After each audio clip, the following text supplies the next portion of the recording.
We are stepping away from that story to go right to the news conference. You see Mayor Barrett coming to the podium. He is flanked by the Attorney General and the police chief there. Let's let them begin. Good afternoon. I'm Mayor Tom Barrett. I'm joined by Attorney General Brad Schimmel, District Attorney John Chisholm, Milwaukee Police Chief Edward Flynn, United States Attorney James Santel, and Neil Thorson, who is the Regional Chief, State of Wisconsin Department of Corrections. Earlier this year, we met on a number of occasions to discuss the unacceptable level of violence that we are facing here in southeastern Wisconsin, in the city of Milwaukee in particular.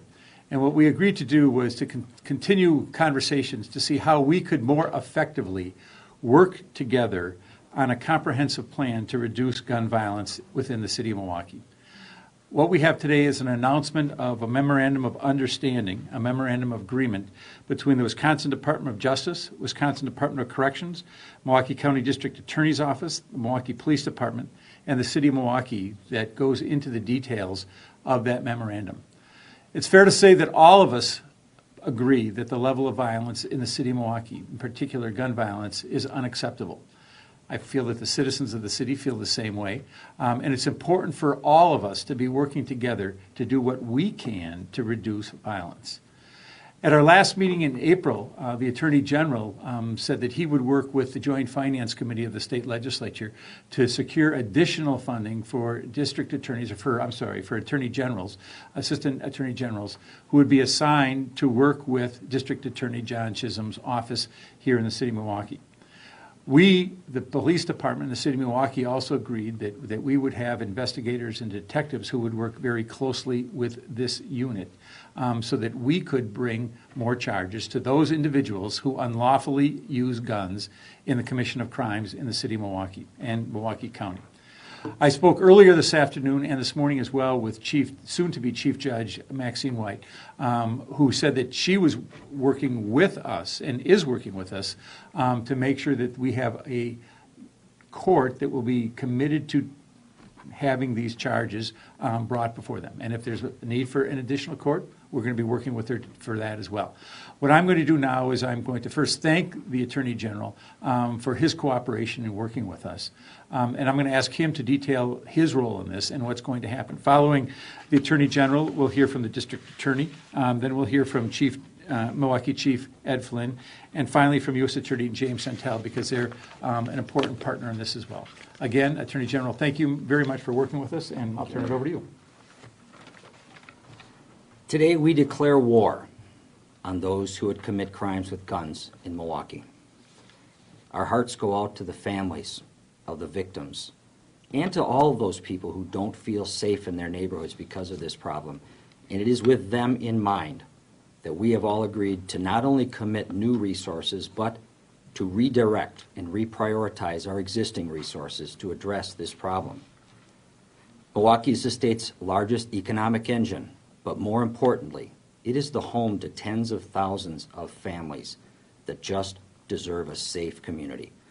Governor Walker and leaders in the legislature, particularly Senate Majority Leader Fitzgerald, recognized this as well and committed state resources to aid in the solution to this problem. Political differences can be very dramatic in Wisconsin these days, but on this issue, we stand united. All of us join together today to confidently say that anyone who uses a gun to commit violence, we will find you, we will arrest you, we will charge you, and we will get you held accountable in court.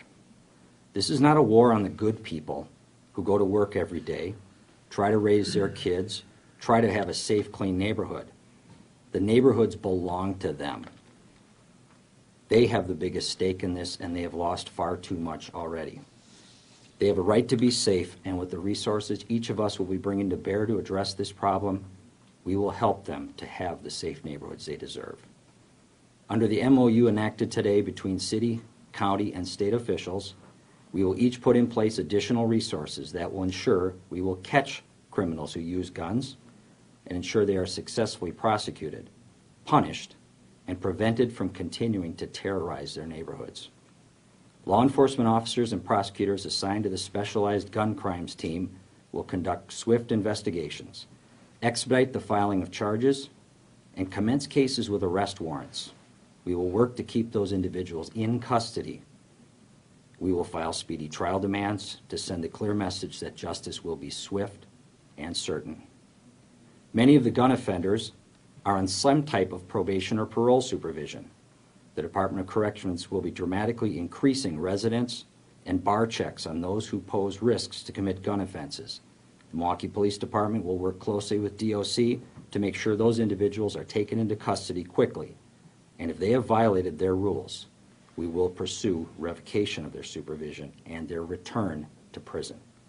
We will work closely with those in the communities most affected by this problem so they will know we have their back and we will stand with them. Thank you. Thank you, Mr. Attorney General. Thank you, Mayor. Thank you, Chief. U.S. Attorney Jim Santel. We go through periods like this in our community. If I took you back 15 years ago, we'd be standing at a similar conference and we'd be talking about the launching of Operation Ceasefire. Why did we do that back then? It's because we were experiencing a problem very similar to what we're experiencing right now, and that's an unacceptable level of gun violence that was being committed by and suffered by primarily young men in our city. And we came together at that point in time, and we made a commitment among all the partners that are standing here that we would put a focus on firearm offenders and that we would hold them accountable, whether it was at the local level or at the federal level, and we'd send the strong message to our community that gun violence would not be tolerated. It was successful, and I'm absolutely confident this will be successful. And I'm very grateful for the additional resources that are being brought to bear. A focused effort on firearm offenders has been proven to be effective, particularly when it's coupled with outreach and collaboration with the community. Now, when we launched it 15 years ago, we had nowhere near the capacity of working with the community that we have today. And so as part of this, we're going to continue our outreach with the community. We're going to try to identify those offenders who are a small number but have a disproportionate impact on our community. And we're going to identify them, we are going to remove them from the community, and we're going to see that they have an appropriate period of incapacitation, whether that's at the state level or at the federal level. That's our commitment. As I've said, it's been demonstrated to work again. It was only about 5 years ago that we were talking about record lows in homicides. Well, part of that was the collaboration that has always existed here. But what we have to do is recommit to that, put additional resources into it, make sure that we're communicating with each other on a daily basis, and that we're communicating with the people that live in some of our most challenged neighborhoods to let them know that we are there with them each and every day, and we're going to continue to be with them each and every day. So again, I'm absolutely confident that this will succeed. It's going to take some time. It's going to take investment from the community, but you're going to see immediate results in the short term. Thank you very much. I'm grateful to the mayor for pulling us all together to have some very frank discussions about how all of us could do better. We're all trying hard. We've all been trying hard. But ultimately, this is about teamwork. Police department has a very significant responsibility here, and that's to identify and arrest offenders for violent crime. But ultimately, all we can do is get the ball in the red zone. Getting it over the goal line requires a close collaboration between the police and all of the available prosecutorial resources. I really am grateful for the Attorney General for dedicating state resources to this, as well as, I might add, some state money for overtime for investigators. I'm also very grateful for the District Attorney. He and the Police Department pioneered the whole idea of community prosecutions, which is close collaborations on community problem solving between police and district attorneys.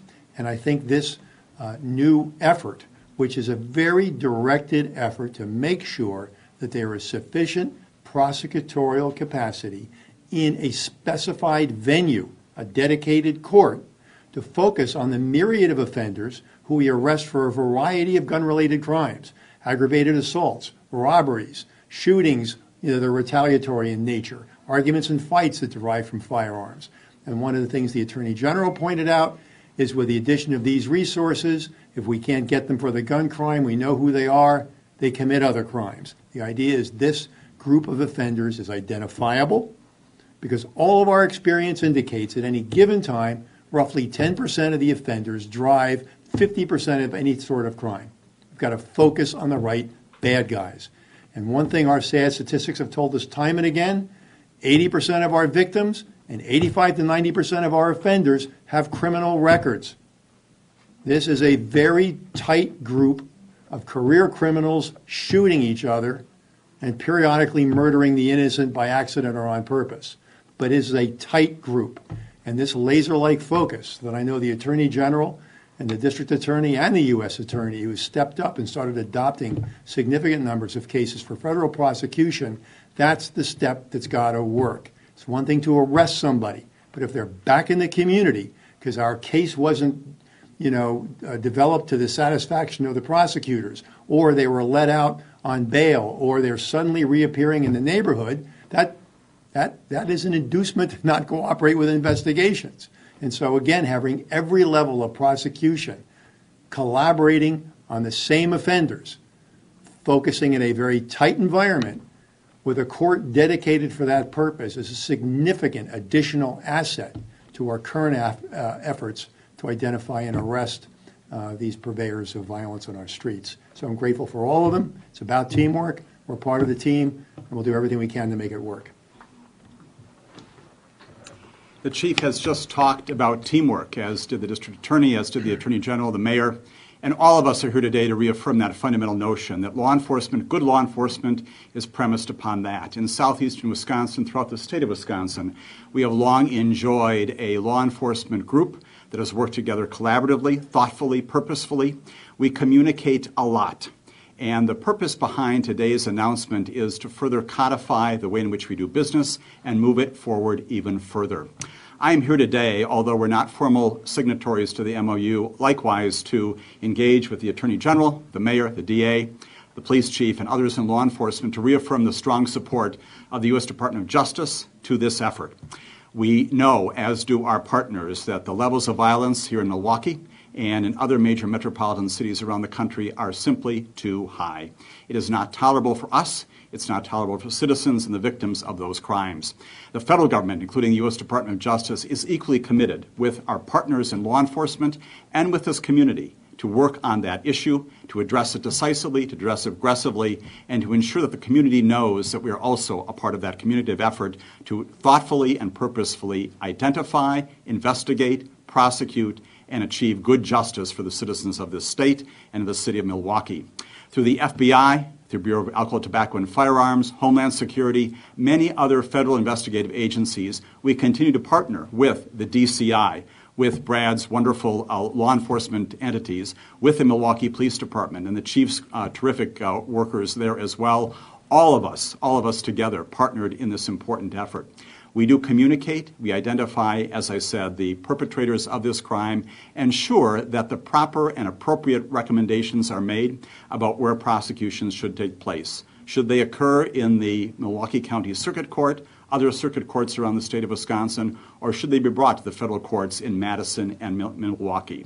That is the commitment we make again today. Know that that collaboration continues and that we look forward, as has said the mayor, the attorney general, the police chief, the DA, that is a part of our partnered, purposeful initiative today as we go forward and continuing to address our serious violent crime problem here in Wisconsin and in particular here in Milwaukee. Since July 3rd, there are 3 teenagers that I know of that were victims of gun violence and lost their lives here in the city of Milwaukee. Just 10 days ago, I went on a police ride-along.